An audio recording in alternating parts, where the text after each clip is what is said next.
quando você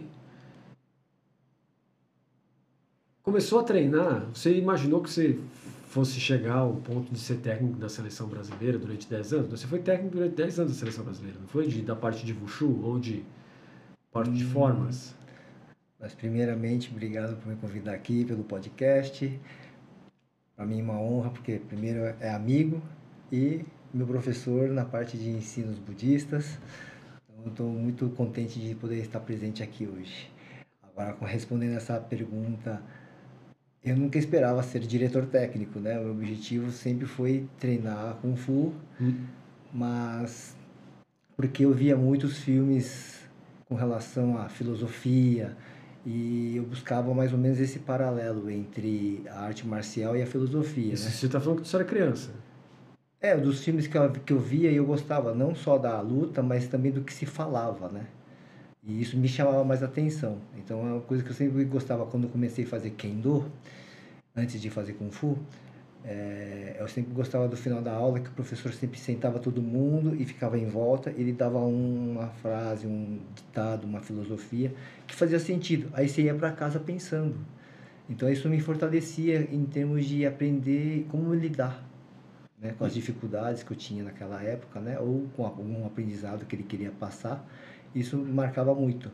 E entrar no Kung Fu foi uma situação muito estranha, porque não tinha expectativa de entrar no Kung Fu, né? Antes, O que fez você sair do Kendo e vir pro Kung Fu? porque Mas você tinha quantos anos quando você treinava Kendo? eu tinha 15 anos. 15? Aí o Kung Fu eu entrei com 17 anos.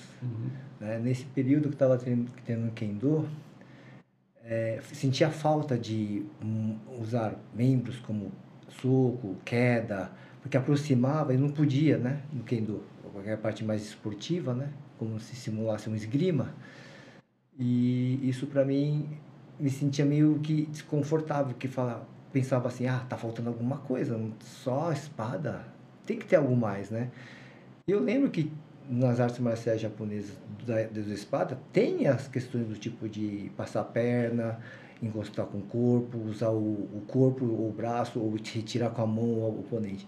Mas na prática, no Kendo, quando eu fazia, não tinha isso. Então, aí eu acabei perdendo um pouco o gosto e me sentindo essa necessidade de buscar algo mais, usar mais o corpo ainda. Usar chute, usar soco, usar projeção. E nesse período, eu vi naquela Comando da Madrugada com... Lembra? Eu não lembro o nome do Eu também não lembro o nome dele, mas eu lembro do programa, Comando da Madrugada, é isso, né? E lá eu vi o Mestre Chan e a turminha dele, que tava o Nereu, tava o Thomas, o Cláudio, o pessoal que era do Shaolin do Norte. E aquilo me chamou a atenção. Falei, nossa, Kung Fu, de repente, né? E passando dias à frente, eu procurando natação, procurando alguma atividade para fazer, eu vi na academia assim, Kung Fu, R$10. Aí eu comecei a fazer, aí comecei a entrar. E sem querer, era o Cláudio, que era da apresentação. Aí eu passei a treinar com o Nereu, porque o Cláudio queria ir para os Estados Unidos. Nesse período teve aquela onda, né, da galera ir para fora e trabalhar fora. E ele optou por isso e passou a treinar com o Nereu. Aí eu passei, a partir dali foi a minha vida na arte marcial com o Nereu. Certo, isso aí eu tinha mais ou menos uns 13 anos de idade, 12 para 13, ou 14, alguma coisa assim, quando você chegou na academia do Mestre Chan, é isso? Quando eu comecei com o Nereu, eu comecei com 17 anos. Com 17? Isso foi em 1997. Mas já era na academia do Mestre Chan isso? Na João Moura, não? Você começou antes? Não, naquela época, quando eu fui lá no Mestre Chan a primeira vez, eles estavam desmontando aquela academia lá no Barra Funda. Ah, certo. Então, eu já tinha acabado de migrar para aquela outra que era o restaurante. Ele passou pela Serra Corá antes, né? Tinha uma Serra... casa na Pio 11, depois ele foi para Serra Corá, ficou um tempo na Serra Corá, depois ele foi para o restaurante da João Moura. Esse trajeto eu participei. Mas eu treinava assim, com o objetivo de naquela ideia da filosofia da arte marcial. Mas com o tempo fui vendo que não era bem assim, né? Mas como é que você foi, assim, essa sua transição do Kendo? Né? Porque hoje nós temos o Kendo muito forte aqui no Brasil, né? Com com um sensei que treinava junto com o seu irmão, ou era sensei do seu irmão? Como é que era? É o mesmo professor, né? É o mesmo professor? Tem vários professores na mesma... no Clube Piratininga, ali em Pinheiros, né? Que eu treinava. E meu irmão continuou. Eu que saí porque eu sentia essa falta, queria mais movimento, não queria ficar só na esgrima, né? E esse foi o meu objetivo de sair do Kendo e começar a migrar para outra arte marcial. E por que não o karatê? O que aconteceu? Porque você veio de uma família japonesa. Seu pai é de uma família de samurais. Sua mãe também, se não me engano, sim, também, né? Não me lembro. É mais o meu pai, né? Mais seu pai. A linhagem da família de samurais, né? Mas... Você tem tios seus que treinam karatê, são mestres de karatê, né? eu tenho um tio, mas nunca pintou a cabeça de treinar karatê, nem judô. Não teve esse incentivo nem dos meus tios para ir fazer karatê, né? Meu pai também não queria, mas também não queria que eu fizesse Kung Fu. Então, no começo, tive que fazer meio escondido. Seu pai queria que você fizesse Kendo? Queria que fizesse Kendo por causa da linhagem de samurai. Linhagem de samurai, entendi. Mas por causa disso. Mas seus pais têm uma história muito interessante. Na verdade, seu pai nasceu na Coreia, né? Tem uma história aí, né? Durante a guerra do Japão com a Coreia, meu avô foi convocado para batalhar na guerra. Mas imagina uma pessoa que não tem experiência de batalha e no meio de uma guerra é cidadão japonês, vai para lá. E foi. E aí minha avó ficou sem o marido dela, né? Porque na primeira batalha de frente que teve, ele já foi morto. Não teve nem chance. Nisso meu pai nasceu lá, né? Na Coreia. Só que aí esperou minha avó ir para o Japão para poder registrar. Então, por nascimento é na Coreia. Mas por registro é japonês. Aí a batalha lá foi meio complicado, porque no primeiro navio que teve a chance de minha avó ir embora, ela perdeu esse navio e nesse momento, quando o barco estava indo embora, um míssil pegou, atingiu e derrubou. Nossa. Aí minha avó ficou assustada, pegou as crianças, saiu correndo e ficou refugiada no meio do mato por um mês, sobrevivendo lá. Aí chegou outra embarcação e aí sim conseguiu voltar para o Japão. Nesse período já, tanto é que minha avó, ela trabalhava como empregada na casa de americanos. Mas que coisa, né? Às vezes você pensa assim, nossa, perdi o navio, mas na verdade... Foi sorte. Foi sorte, né? Porque senão tinha exterminado todo mundo ali, cara, que coisa, né? Exatamente. Acho que não sei se tem a ver com relação a destino, alguma coisa assim, mas... Pesada essa história, né? E aí depois eles vieram para o Brasil, mas por quê? Qual que foi a onda de vir para o Brasil de lá para cá? Como é que foi isso? Acho que meu pai que queria sair, né? Meu pai ele veio para o Brasil com 21 anos, sem nada. Aí arriscou. O objetivo dele não era Brasil, o objetivo dele era Estados Unidos. Quando o barco estacionou no Porto de Santos, aí uns amigos deles lá, vamos para São Paulo. Chegando em São Paulo, no bairro da Liberdade, na mercearia onde ele entrou, foi lá que ele viu minha mãe. E ali ficou. Foi lá o amor dele e aí ele não continuou indo para os Estados Unidos. Entendi, olha só. E sua mãe já estava... Minha mãe, na época, estava noivada de um outro japonês. Louco. Só que, quando meu pai começou a dar a investida... O engraçado é que... Não vou falar que é engraçado, mas é que o namorado dela foi viajar para Minas Gerais, sofreu um acidente e faleceu. Credo, cada coisa doida, meu irmão. Sério mesmo isso aí? Louco. Aí... Mas meu pai ficou meio que sabendo mais ou menos a situação, aí ele foi e aproximando mais. Aí que ele foi, agora vai. Abriu a vaga, vou lá. Agora vou lá. Eita! Mas e aí apareceu, aí você é o filho mais velho, então? Eu sou mais velho. Aí tem um irmão... aí você tem uma obrigação maior em termos de tradição japonesa, né? Talvez por isso seu pai... Mas seu pai chegou a treinar Kendo? Meu pai seu avô era lutador, né? Batalhas e tal. Seu pai... Acho que na escola, né? Tem essas coisas. Judô e Kendo, né? Tradicional na escola japonesa. Ou é um ou outro, né? Karatê, eu não sei se ele chegou a fazer. Ele nunca comentou. Mas Judô e Kendo. Principalmente Kendo.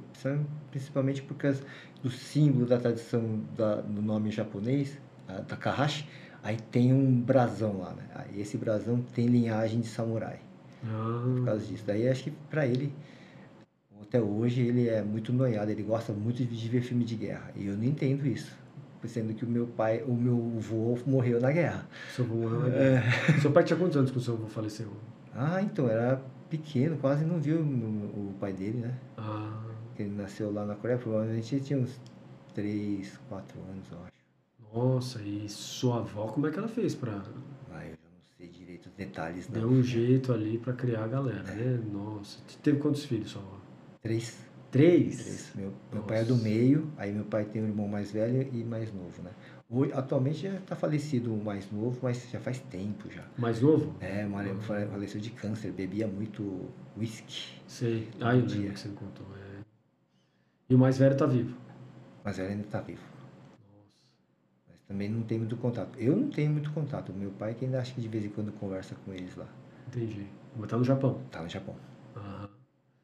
E aí, então, você, mesmo tendo uma família que tem um pé no karatê e um pé no kendo, você optou pelo kung fu. Eu optei porque eu gostava, não sei, Você assistia filmes chineses, aquele bando de filme de kung fu que tinha na então, Record? meu pai incentivava quando eu era criança, assim, e de madrugada sempre passava na rede Canal Tupi, Hum, e os filmes de luta era sempre de noite e muito tarde, né? isso. Então ele me acordava, ó, tá passando filme de luta, e eu ia lá, assistia e voltava a dormir depois. Ah, é? Ah, Então tem um meio que incentivo, uhum. mas eu não entendia por que ele não gostava que eu treinasse Kung Fu, ele queria treinar. Mas aí por que pedia pra assistir filme? Pois é, pois é. Mas era o que tinha na época também, né, eu Aham, acho. aham. Mas isso me chamava muita atenção, nossa, eu gostava muito. É, pois é, porque quando a gente, né, era criança, a gente observava você, a gente via que você era mais você, tanto é que eu e meus irmãos chamavam você de Jet Li. Você não gostava, você xingava a gente, mas a gente chamava você de Jet Li. Por quê? Porque parecia, e você treinava muitas horas, né? Então dava tempo de eu, né, quando, por exemplo, uma das fases, né, de treinamento, na Vila Olímpia, na Academia do Thomas, eu ia lá treinar com ele, saía da Lapa e ia treinar lá, você já estava lá. Depois eu saía de lá e ia treinar judô. Daí saía do judô e ia treinar Muay Thai. Saía do Muay Thai e voltava pra lá. Estava lá ainda treinando. Falava, cara, como é que esse cara consegue? Depois ia pro boxe, você estava treinando ainda. Então, quer dizer, uma coisa louca assim, né? Você treinava muitas horas e você chegou a disputar campeonatos mundiais, né? Eu me lembro que teve um período que você foi pra China, né? Com o Nereu, o Eu pessoal, né? fui primeiro para a Armênia. Não, o primeiro campeonato que eu participei foi nos Estados Unidos, que teve o Mundial, mas não competi o Mundial. Eu competi em um pré-evento que tinha lá, que era a Copa do Mundo, né? Aí era mais para quebrar gelo, né? Aí no Mundial que tinha lá, eu não fui muito bem, não. Na Armênia, eu já consegui. Não, na Armênia depois, teve a Macau antes. Aí Macau, eu peguei 11º lugar. Na Armênia também acabei pegando a mesma posição, né? Só que na Armênia eu estava pós-cirúrgico. Uhum. Eu tinha rompido o ligamento do cruzado e só deu tempo de dar a cirurgia até o campeonato 7 meses. Então estava muito recente ainda. Mesmo assim, tentei dar o meu máximo, né? Não consegui mais do que isso, não. Não, mas já foi uma coisa assim estratosférica, né? Porque eu me lembro que você e o Fuji eram patrocinados pela Bad Boy. Tem o Enio, a esposa dele e ele começaram com a marca Bad Boy, né? Que acabou também entrando pro pessoal do Jiu-Jitsu, né? Eu lembro do Max de Plaza que teve uma luta lá do Fuji e o pessoal do Kung Fu foi para lá, né? O Mark Kerr estava aqui também. E depois teve outro evento que o Rickson Grace também apareceu. Então, eu me lembro que nesse período tinha uma questão de treinar a luta de chão, porque era o período do Vale Tudo, não era nem Ultimate Fight Championship, Vale UFC, tudo isso. era Vale Tudo aqui no Brasil. E aí começou um Vale Tudo lá nos Estados Unidos, a partir do mestre Rorion Grace, que começou a fazer aquela coisa de octagon, né? Não sei se você lembra disso. Claro que você lembra, né? Ficou uma febre isso. Mas eu me lembro que naquele período o pessoal do Kung Fu começou a treinar chão, né? Sim, ele já começou a dar algumas incentivo maior para treinar, para se preparar, né? Caso eventualidade surgisse algum desafio, alguma situação desagradável, você está preparado, né? O que estava no auge era o Jiu-Jitsu Gracie, né? Naquele período, sim, sem dúvida. E aí, de lá, sempre tem os outros caras que querem se superar. Então, vinha a gente de Karatê Kyokushin desafiar, vinha a gente de capoeira me desafiar, vinha a gente de boxe desafiar. Mas você estava na Fórmula, né? Você estava no centro da coisa, né? Isso, Na tava Academia na Fórmula, que tinha lá no Shopping Eldorado, né? Isso. Aquilo era um polo de atração também, de tudo quanto é gente, né? Até o Margarida do Jiu-Jitsu estava lá, né? Isso. O Margarida virou meu amigo lá, mas queria me pegar sempre. Ele queria te socar de algum jeito. Não, ele queria me finalizar. Uma coisa que ele nunca conseguiu foi me finalizar. Ele, pô, finalizou todo mundo, não conseguiu finalizar você. Ah, eu sei lá. Não, mas você e o Fuji treinavam bastante também, né? Chão, e eu lembro que vocês pareciam Goku e Vegeta saindo na porrada, entendeu? Uma coisa louca, assim, a velocidade dos dois, aquele dos caras trocando uma velocidade, uma porrada, uma porradeira. Eu ficava olhando vocês assim, eu era bem menor que vocês. Eu falava, cara, como é que pode esses dois caras alucinados sendo na porrada que parece Dragon Ball ao vivo e a cores, entendeu? E você acha que teve influência sobre você, essa questão de leitura de mangás, ovas, Dragon Ball? Eu lembro que vocês eram bem viciados, né? Você, Thomas, eram bem viciados em Dragon Nessa Ball, época eu ainda não era muito fã do Dragon Ball. Quem me apresentou o Dragon Ball, na verdade, foi o Thomas. Ele já gostava de assistir. Eu ali que comecei a pintar o gosto por Dragon Ball. Mas antes disso, eu treinava porque eu tinha gosto pelo filme do Jack Chan, que eu achava engraçado a descontração dele, malabarismo que ele fazia, né? E quando o Nereu me colocou para fazer parte de performance do Wushu moderno, né, o contemporâneo, e aí eu comecei a me expressar no Jet Li. Você começou a se espelhar ali, era notório, né? Mas eu me espelhava no sentido de, olha, eu não tenho nenhuma referência no Wushu, quem que eu posso ter? Não tinha. Aí a gente não tinha YouTube naquela época, nada, fita cassete. Fita VHS, nos dinossauros. Depois modernizou para VCD, vídeo CD. Lembra dessa fase VCD? Eram uns CDs gigantescos. E era tudo Piratex da China, né? Para conseguir assistir alguma coisa. Mas ainda ficava ruins ainda. E ficava no VHS ainda, né? VHS, então, ou Betamax, alguma coisa assim naquela época. Mas era o que eu tinha de referência. Então, não é que eu imitava ele. Eu pegava a referência do jeito que ele fazia nas expressões de forma moderna, porque é a única coisa que eu tinha como tentar me aproximar do que era o Wushu da China, né? Porque depois disso não tinha mais nada. Tinha uma locadora lá na Avenida Rebouças, que era a China Video, lembra? Tinha uma locadora lá de fita VHS, a galera apinchava lá, né? E o pessoal, assim, gostava disso. Teve um período que teve o Renzo Gracie e o mestre Living Kay organizou um Vale Tudo, né? Não sei se você lembra disso. Renzo Gracie e um pessoal que o Living Kay colocou, que nem era exatamente do Kung Fu, tinha gente lá que não era do Kung Fu, era do Contact e tal. E aí o Renzo Gracie venceu o cara lá, venceu o campeonato lá, né, de Vale Tudo, e o pessoal do Jiu-Jitsu venceu o pessoal, né, do Kung Fu. E isso foi uma revolução para o pessoal do Kung Fu, né, porque daí começou a prestar atenção de que a luta de chão era uma coisa que tem que prestar muita atenção. E aí eu entrei, né, foi o período que eu comecei a treinar Jiu-Jitsu também. É um período ali dos 14, 15 anos de idade, foi esse período que por causa do Renzo Gracie, por causa daquela mania toda ali, não só eu, como você, tinha o Fuji, tinha o César, tinha o Vinícius, e o pessoal que já estavam pegando técnicas de chão, né? Não sei se você lembra que teve um período assim, né? Não sei como poder falar, mas a gente fazia mais o que o Nereu falava de submission, né? Isso. Porque a gente não usava kimono, só usava camiseta. Era uma espécie de no-gi, né? Do atual já se fazia naquela época. Isso, a gente treinava mais para essa linha, né? Então eu não tinha nem ideia do que usar gi naquela época. Se eu usasse, eu acho que ia apanhar muito fácil. Usar um gi, né? Eu não tinha noção nenhuma de usar o gi. Ele é bem complicado mesmo.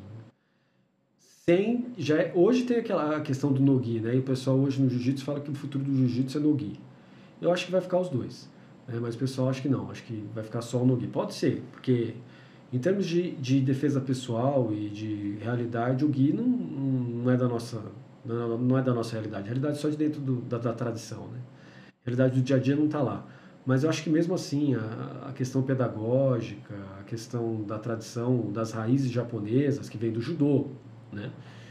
O jiu-jitsu, ele é uma, um desenvolvimento brasileiro, né? Da família Grace, né? Com o Hélio Gracie interpretando aquilo que veio do Jigoro Kano, né? E colocando alguns princípios dele lá dentro. Mas o interessante é que você teve contato com tudo isso, né? Tanto é que você falou do Margarida, né? O Margarida hoje é um cara, assim, super lendário na coisa toda. Né? Parece que é um rapaz mais novo de conquistar o campeonato mundial. Não sei se ele tinha 16 ou 18 anos, mas parece que ele foi o primeiro campeonato mundial de um cara mais novo no jiu-jitsu, né? Parece que sim. O moleque era promissor. Eu lembro que o moleque também era bastante acirrado, treinava bastante. Era aqueles moleque chato que não para, enquanto até querer ganhar. Nossa, toda hora tinha que fugir dele porque não pegava pra Cristo. Queria lutar com você de O tempo todo. Até que um dia foi uma cena engraçada que o Fuji tava tendo com um amigo dele que é lá da Provida. E aí estavam juntos treinando lá atrás. Isso tá falando da Fórmula? Na Fórmula. Aí o Margarida viu treinando chute de costas no aparador com o Felipe. Aí ele entrou no meio da sala e falou assim: esse chute não funciona. Isso é coisa de filme. Isso é mentira. Margarida, não foi. Margarida. Aí eu falei: então experimenta, né? Aí, tá bom, vou colocar. Mas você vai botar só um colete? A gente tava tendo com 2 coletes. Porque um já não tava dando conta. Aí ele: não, pode deixar, isso aí é de mentira. Eu aguento. E aí? Aí foi o chute que ele saiu voando e bateu no chão, bateu a cabeça no vidro, foi uns 5 metros de distância rolando, e aí ele ficou sem ar. Aí chegou o Fuji: Yoshi, você matou Margarida! Aí ele que pediu, eu fui embora. Você foi embora? Ô, bicho desgraçado. Coitado do cara. A partir dali, eu acho que ele nunca mais pediu mais nada. Ele duvidou que aquele chute funcionasse, né? Então, pois é. Mas a partir daí, nesse período, você ainda estava ingressando nos campeonatos, né? Eu já estava dentro dos campeonatos já. Você competiu nos Estados Unidos também, né? Competi nos Estados Unidos, competi em Macau, competi na Armênia e só, de fora, né? Pois é, e você deve ter feito escola nos Estados Unidos, porque recentemente eu lembro que eu te mostrei até um vídeo, falei assim, você aí fazendo, era um pessoal de lá fazendo igual a você, né? Eu fui 3 vezes nos Estados Unidos, né? Competi lá. Então, acho que as 3 vezes teve alguém que filmou, eu lembro que tinha alguém que filmou e vinha uma galera para conversar comigo, só que eu não sei falar inglês, aí fica difícil, né? Os caras vinham perguntar coisa, vinham elogiar o jeito que eu fazia a forma lá, mas vamos falar o quê? Não consegui entender. É difícil. E você conheceu vários artistas, né? Você chegou a ver o Jatili pessoalmente também, não? Vi no Campeonato Mundial acho que foi em Macau. Você não tirou uma foto com ele? Tava muito longe. Rapaz, essa é a coisa mais engraçada do mundo. Jatili grande, Jatili... E a Cíntia? Aquela Cíntia... Conheci nos Estados Unidos. Aí é engraçado. Fiquei pensando, nossa, aquela mulher dos filmes, né? Você fica assim, cara... É sensação estranha de você ver uma pessoa famosa de fora, né? Estruturalmente ela é forte? Como é que ela é? Porque ela era a própria dublê dela, né? Lá nos filmes de Hong Kong, aqueles filmes de louco do Sammo Hung e do Jackie Chan que sai porrada de verdade ali, né? Ela era baixinha, do tamanho da Patrícia. Ah, é? Ela não é alta, não. Todos os artistas, tudo baixinho. Tudo baixinho, né? Se ela pareceu o Jet Li... Mais ou menos uns 70, uns 68, 65, por aí. Por aí. Por aí. Mas eu não consegui falar ou conversar. Na verdade, quem falou muito mais com ela foi o Nereu. Nereu? Nereu falou bastante com ela. Sinais. Eu não, só olhei e vi, é ela. Tá? Mas eu fiquei na minha lá. Porque assim, eu ia competir, só via a hora de competir, depois que competi, não via a hora de passear. Entendi. Porque eu não sabia o que falar com ninguém. Às vezes eu aproximava de um ou outro atleta, tentava alguma conversa, né? Mas estava difícil, né? Por causa da barreira da linguagem. A linguagem complica. E quando você foi para a China, como é que foi a sua experiência? Em Macau? É. Em Macau foi uma experiência, como eu posso dizer? Eu me senti muito solitário, né? Muito largado, né? É isso que eu me senti lá. Por quê? Porque ninguém falava sua língua? Por que estava acontecendo? Mas tinha delegação brasileira inteira lá com você? Tinha, mas não era o pessoal não ficava tudo junto, ficou muito disperso, né? É essa a palavra. Então não teve muita união lá no campeonato. Foi mais porque eu vim para competir, então ficava focado no campeonato, não ficava focado em outras coisas, né? Esse é o meu objetivo, tentar fazer o meu melhor, né? Mas o melhor lugar que eu deixei uma boa impressão, acho que foi nos Estados Unidos mesmo. Até a técnica dos Estados Unidos, a Lu Shaolin, gostava também, ajudava bastante, dar dicas técnicas, né? A Liu Shaolin, ela é do mesmo pessoal do Wu Yeping, né? Do pessoal Isso, do Jet Li. Treinou Né? junto com o Jet Li também. Pois é. Então você chegou a conhecer ela também? Ela, sim, ela já teve mais amizade, sim. Conheci até a casa dela lá nos Estados Unidos. Ah, é? E como que você via a técnica dela, a preparação, o modo de pensar? O momento que mais me impressionou ela foi no campeonato em Manaus, no Pan-Americano. Uhum. Nesse eu ganhei, mas eu lembro que ela fez a apresentação. Nossa, é igual filme. É mesmo? Igual filme. E ela não estava na alta performance dela. Impressionante aquilo lá. Uhum. Ali eu vi uma técnica diferente de Wushu. Ah, é? Uhum. Por isso que eu vejo hoje muitos e, nossa, nível muito baixo. Mediante esses caras, esse pessoal dessa primeira geração. Essa geração aí, acho que é o top e acho que não sei se alguém chegar de novo lá. Entendi. Mesmo hoje na IWF, o pessoal fazendo aqueles bandos de cati, bando de modalidades novas que surgiram, né? Eu acho que o nível tá fraco, tá bem diferente. É bem diferente. Não tem aquele espírito que você vê na forma, né? A pessoa faz, parece que algo vibra para você. Você fala assim, nossa, o que é isso? O que é aquilo? Você vê hoje, você olha. Como você olha um filme, um seriado. Você não fica impressionado. Então eu estou sentindo muita falta dessa parte, né? Então, em 2014 eu tive com o professor Júlio Gavião, da Unicamp, né? Junto com hoje o professor Marcelo Antunes e o professor Henrique Ortega, né? Hoje o Gavião está aposentado da Unicamp. O Marcelo Antunes é professor da Universidade Estadual do Rio de Janeiro. E o professor Henrique Ortega terminou o doutorado dele na Unicamp, né? Então, nós temos essa... Eu fui com eles, né, para lá, para ver uma questão de tradução, de interpretação. Então, eu fui como intérprete oficial da Unicamp na área de língua chinesa e língua inglesa, né? Então, a gente foi para lá para fazer um convênio com a Universidade de Esportes de Beijing. E o que eu notei lá em Beijing, e pode ser que responda o porquê é que não tem uma nova geração tão boa quanto a antiga, é que na Avenida dos Esportes de Beijing é uma coisa fantástica, gigantesca, vários institutos, uma coisa assim monstruosa, é megalomaníaco aquilo. Instituto de basquete, é uma coisa assim estratosférica, outro instituto de judô, natação, uma coisa assim que você fala, meu, o que é isso? Só que você não tinha arte marcial tradicional chinesa. Onde que ela foi relegada? Para o Instituto de Filosofia. Cadê o Wushu? Também não tinha. A gente entrou na Universidade dos Esportes, tinha uma outra aula lá. E tinha, o pessoal que estava lá comigo, que era o Marcelo Antunes e o Henrique Ortega, eles falaram que tinha uma avenida toda de equipamentos, roupas, etc., de Wushu. Tudo fechado. Porque a China se direcionou para a Olimpíada, para os esportes olímpicos, entendeu? E abandonou o projeto de Wushu olímpico, né? Talvez isso explique o motivo de você não tem novas gerações realmente treinando seriamente, né? Entendi.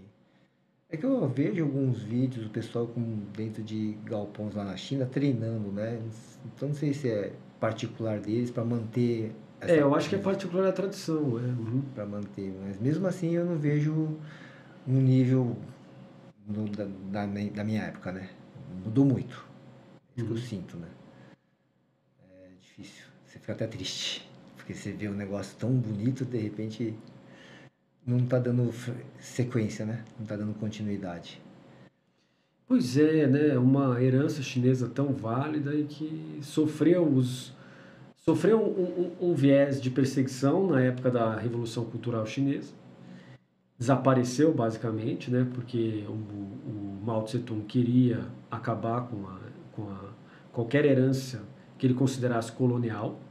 Então ele terminou tudo. E aí ficou muito tempo sem treinamento de Kung Fu, quase 40 anos sem treinamento de Kung Fu, tinha que treinar de portas fechadas, então o pessoal foi esquecendo. Depois, quando veio o Jet Li, com essa nova turma aqui, porque o mestre Haitan de Shaolin apoiou o Mao Tse Tung, então começou a ter um pouco de apoio para o monastério de Shaolin, uma tentativa, já na fase de declínio do Mao Tse Tung, a partir do Zhou Enlai e do Deng Xiaoping, de trazer de volta a herança confucionista, budista e taoísta que configuram a estrutura chinesa. E aí você teve o Jet Li chegando nessa turma, que é da Li Lao, Li Shaolin, etc. Né? Li Lao, acho que sim, mas é de Hong Kong. Aí você tem o Yeping, esse pessoal que começa a mostrar a cultura chinesa para fora, mas a partir de um viés da Madame Mao, da esposa do Mao Tse Tung, que era dançarina e atriz de teatro. Então ela queria trazer a dança contemporânea para dentro das artes marciais chinesas e fez essa fusão. Ginástica artística, dança contemporânea e arte marcial chinesa. E também ginástica olímpica. Então esporte de alto rendimento combinando com arte marcial. Então aí você tem o Haitan vendo isso, e aí uma divulgação tremenda, Jet Li, e depois veio o Yoshi, né? Veio essa geração aí meio que sua, do Thomas, antecedendo a sua, Thomas Chan, depois veio a sua. Né? E, como você falou, né, percebe-se que naquele período, acho que talvez por expansão, para mostrar que a China não era tão pequena assim, o pessoal realmente com uma vontade tremenda. Né? E hoje você tem, como você falou, né, um viés um pouco diferente. Né? Eu não sei se é pior ou melhor, mas de fato, em termos de qualidade, não está tão grande assim. Né? Talvez porque a indústria de cinema, o que você acha? O cinema talvez esteja aí, né? Porque a gente também não tem muito filme de Kung Fu hoje, né? Eu não sei se... Acho que a introdução do MMA, Ultimate Fighting, eu acho que a pegada agora está indo para esse lado aqui. Então, muitas das coisas que a gente fez parte naquela época, poucas coisas estão sendo aproveitadas. Mas eu vejo também muitos desses antigos, por exemplo, Steven Seagal ou alguns lutadores como... Jean-Claude Van Damme? Não. Brasileiro, que ganhou o Ultimate Fighting. Anderson Silva? Não.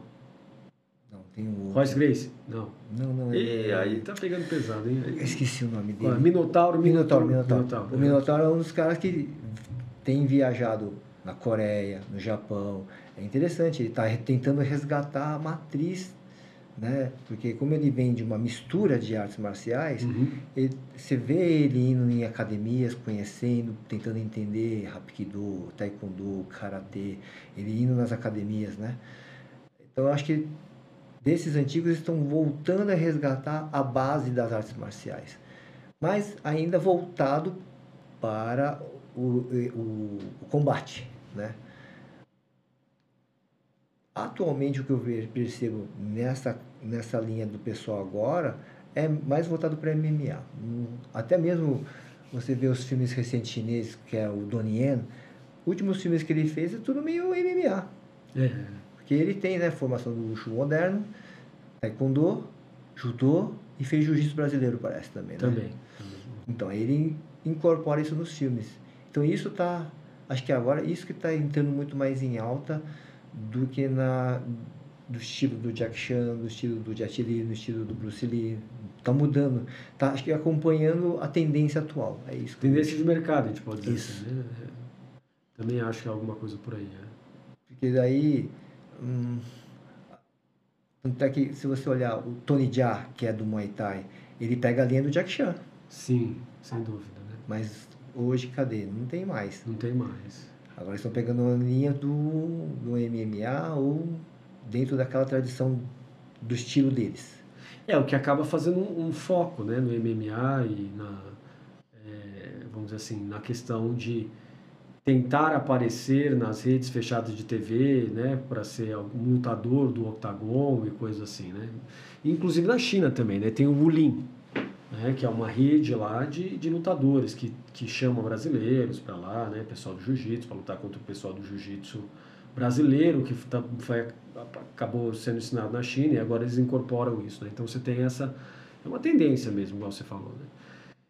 Mas nesse período todo de treinamento seu, você chegou a citar que você sempre estava buscando alguma coisa mais espiritual, mais ligada à disciplina, à tradição, né? Você acabou chegando no Wushu olímpico, sem dúvida alguma, o moderno, mas também por uma escola de Kung Fu tradicional ligada à tradição de Shaolin. Isso. Né? Shaolin budista, né?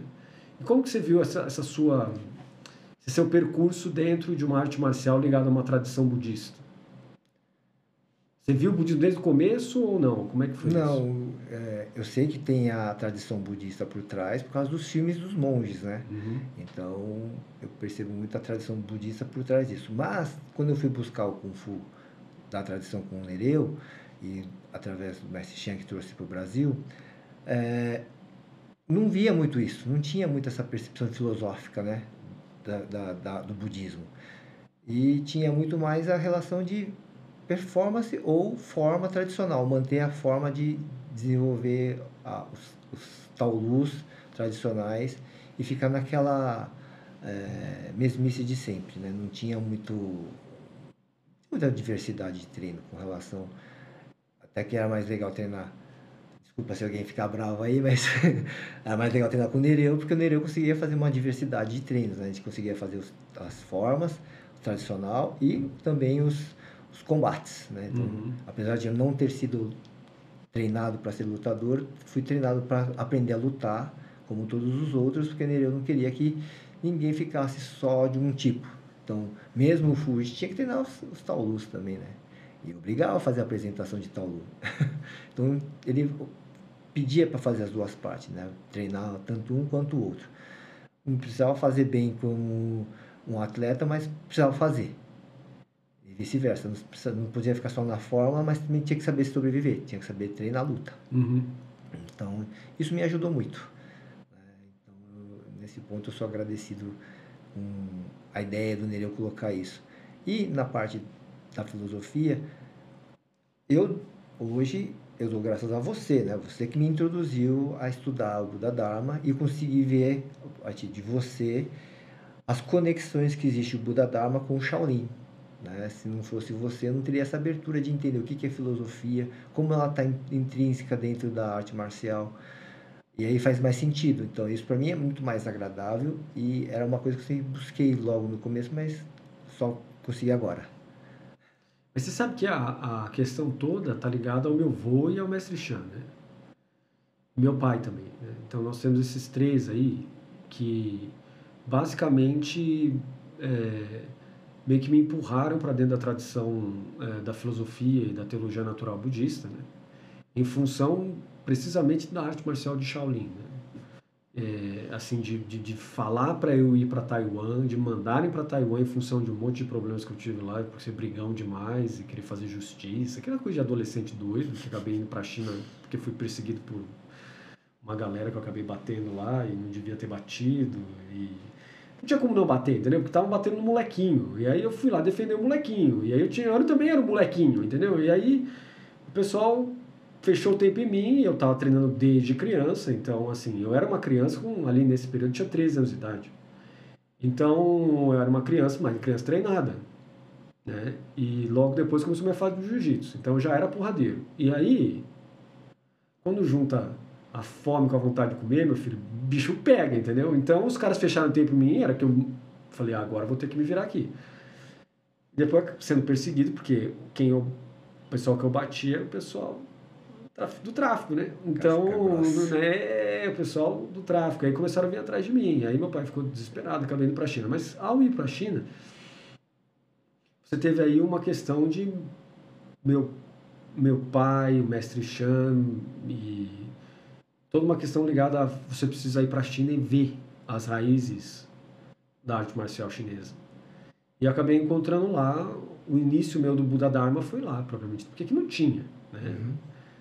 O Zulai nem tinha ainda também, né? Então não tinha. Hoje eu sei que o Zulai, por exemplo, é do budismo humanista, é da tradição Chan, mas é budismo humanista, é um movimento.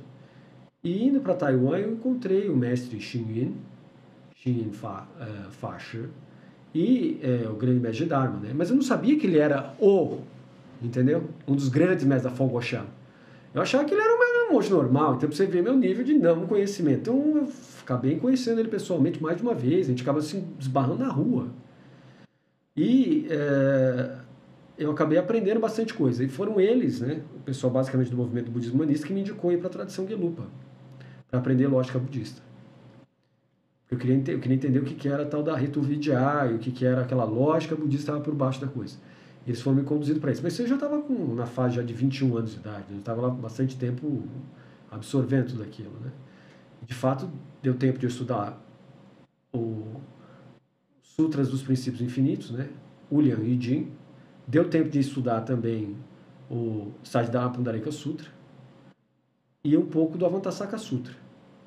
Né? Agora, e outros sutras outros sutras, entendeu? Pequenos e tal. Então, o grosso meio veio depois, né? Com a tradição Gelupa, com os tratados pesados de Abhidharma, tratados de Lama Tsongkhapa, etc., que é onde eu estou até hoje, né?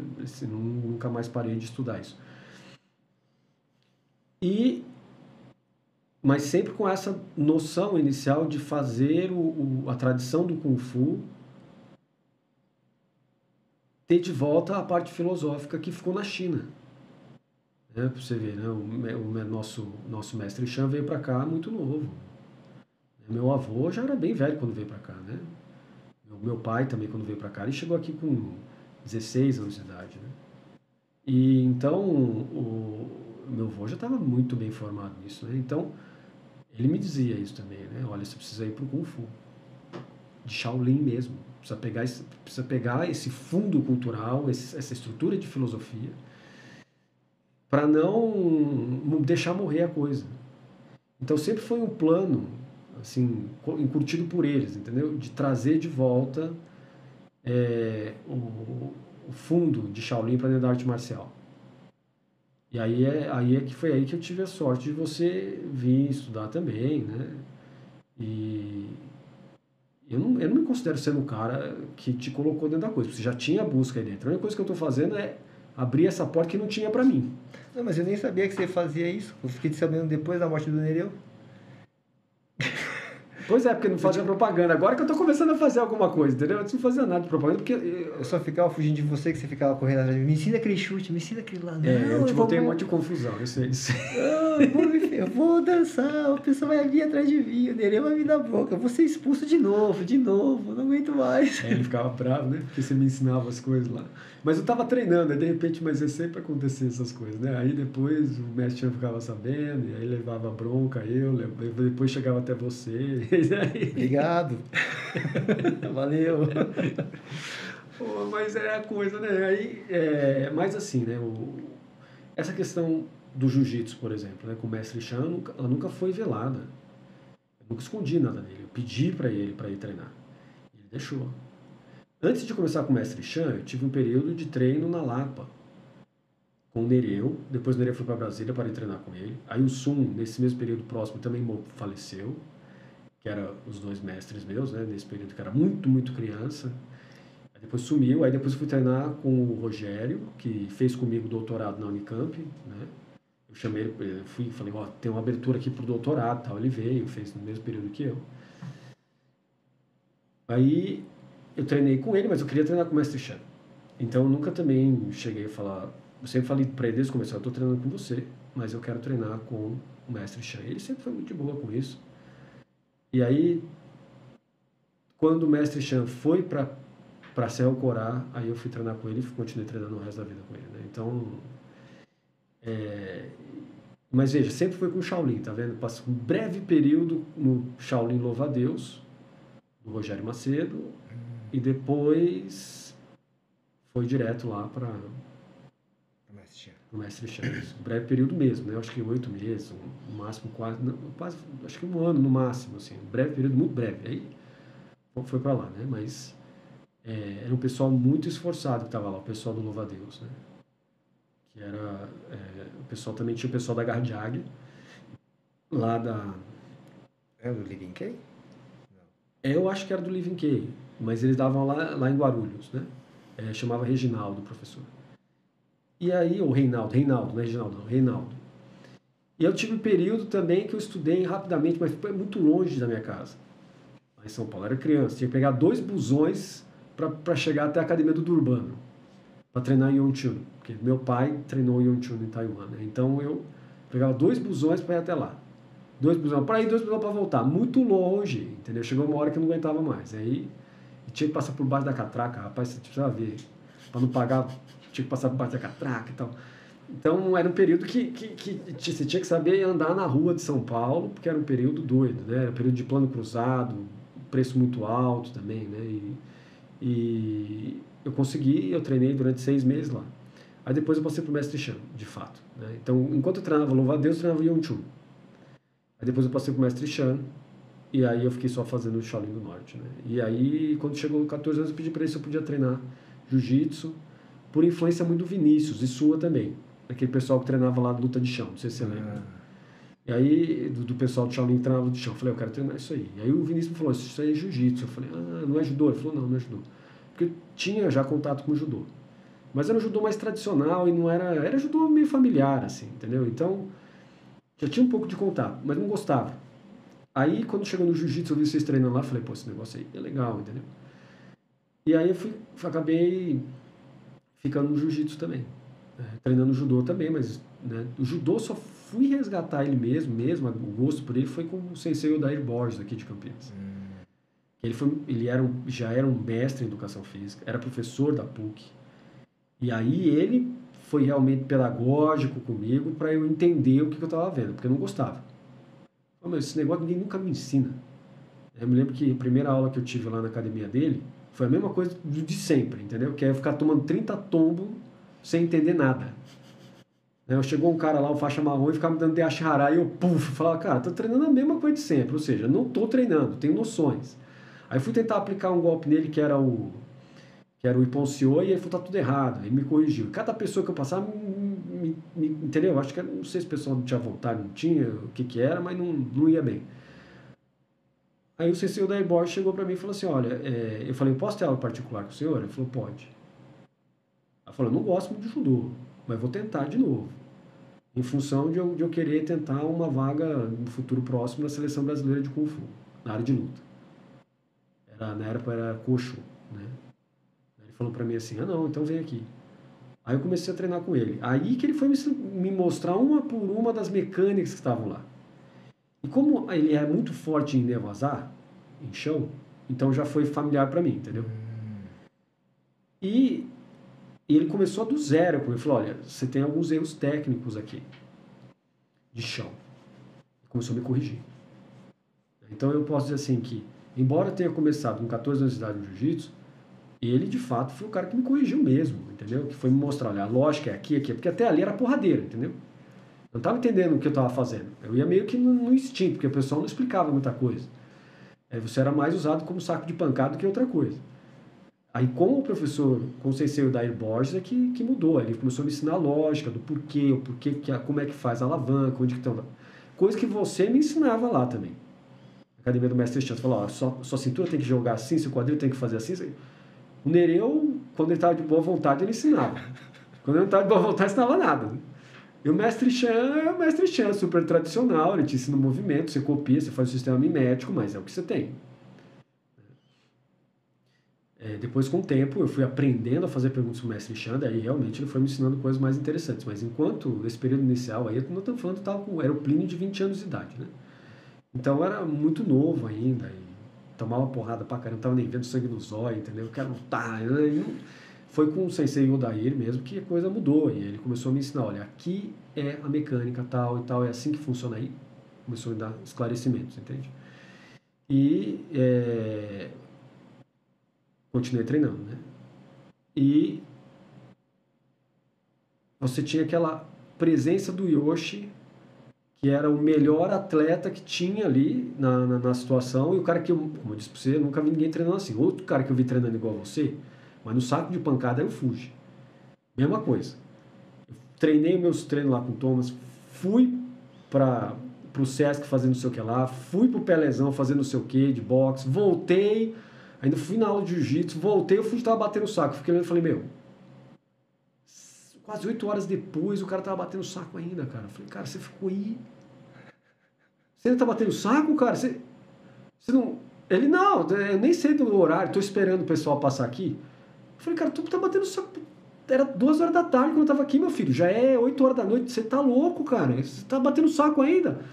Ah, que o saco daqui é legal porque é levinho, não machuca. Bom, bom, bom. Putz, que coisa louca. Eu falei, tem 2 japoneses alucinados, cara. Um mestiço do Ardo Fujihiro e o outro não é mestiço, o Yoshi. São 2 alucinados. Não é possível O ver saco isso, de cara. pancada eu treinava na Fórmula, lá tinha saco de pancada, então eu ficava lá treinando direto, chute, sem parar. Lá eu treinava o dia inteiro chutando, um só pé de pé, outro dia só lateral, outro dia só lateral de costas, ficava o dia inteiro. Meu Deus. E como que você vê essa concentração de treino versus a concentração que você hoje aplica no treinamento do Budadara? É parecida a concentração ou não? São coisas muito diferentes. Na minha concepção, parece ser diferente, Uhum. mas conforme você foi explicando, e hoje eu consigo perceber, é muito próximo, não é diferente não. Porque eu sempre desassociei a parte de aprendizado com relação à mecânica do corpo, né? Hoje não, eu vejo que não, é coincidente. Então, é uma correção que você fez comigo e que eu vejo que está fazendo a diferença para ser uma pessoa melhor. Então, estou tentando aplicar exatamente essa semelhança de dedicação de treino mediante os estudos. Senão, não fazia nexo. E hoje eu vejo que tem as conexões. Por isso que eu acho que a questão da filosofia budista dentro da arte marcial budista tem que ter relação. Não dá para separar. Eu não sei por que separou-se, mas não deveria separar. É isso que eu vejo. Vamos ver se a gente resgata isso agora, né? Coloca tudo de volta como. Ah, faz toda a diferença, porque você tem um aparato cognitivo, intelectual, de uma experiência onde a capacidade da mente leva à autossuperação. Porque superar só no treino, você consegue, mas falta alguma coisa. Falta algo que te dá mais chão, mais base, você se torna mais consistente. E só no esporte, ele te dá, você vê muitas artes marciais, o Rickson Gracie, cada um pela sua experiência de vida, passando a experiência que ele tem da vivência e transformando como se fosse um tipo de filosofia, né? Tentando, através da experiência da vida dele.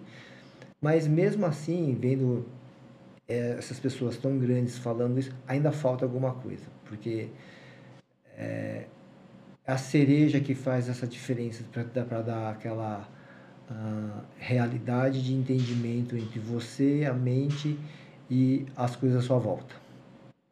E que dentro da vida a gente fica preso só na competição ou na competição de ser melhor. E eu acho que isso não leva, traz alguns benefícios, mas não leva a um resultado pessoal. Vai faltar na hora de chegar na hora H. Vai faltar. Pois é, rapaz. Você me lembra, às vezes você falando assim, você me lembra o mestre grande, nosso grande mestre Álvaro Barreto, né? Nosso mestre Álvaro Barreto fala isso também, né? Que é preciso ter essa conexão. Tanto é que ele foi para a educação física pesquisar isso aí, né? Mas eu agradeço, Yoshi. Tomara que a gente consiga manter esse nosso marco histórico aqui, né? Colocando você para o pessoal conhecer, né? Para registrar os momentos, vamos dizer assim, pontuais da transformação da identidade brasileira a partir do esporte, a partir da arte marcial chinesa. Valeu. Eu que agradeço, obrigado pelo convite. Quem sabe próxima vez posso desempenhar melhor aqui também. Não, imagina, tá ótimo. Nosso bate-papo.